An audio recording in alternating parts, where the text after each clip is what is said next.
భైరవ తిప్ప ప్రాజెక్ట్ పూర్తి చేస్తే బాగుంటుందని కోరారు. భైరవ తిప్ప ప్రాజెక్ట్ శంకుస్థాపన చేసింది తెలుగుదేశం పార్టీ, పూర్తి చేసేది కూడా ఒక తెలుగుదేశం పార్టీనే.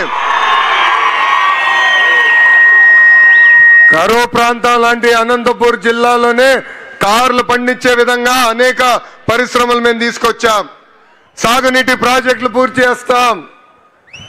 మన జిల్లాలో నిరుద్యోగ యువకులకి పెద్ద ఎత్తున ఉద్యోగాలు కల్పించే లక్ష్యంతో ఈరోజు పరిశ్రమలు మేము తీసుకొస్తున్నాం. తప్పనిసరిగా ఈ సాగునీటి ప్రాజెక్టు పూర్తి చేస్తాం. హార్టికల్చర్ పెద్ద ఎత్తున పూర్తి చేస్తాం.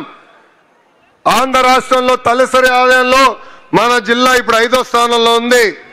అందరం కష్టపడితే రాబోయే 3.5 సంవత్సరాల్లో 3వ స్థానాన్ని కూడా తీసుకెళ్లే బాధ్యత తెలుగుదేశం పార్టీ తీసుకుంటుందని ఈ సభాముఖం మీకు హామీ ఇస్తున్నాం.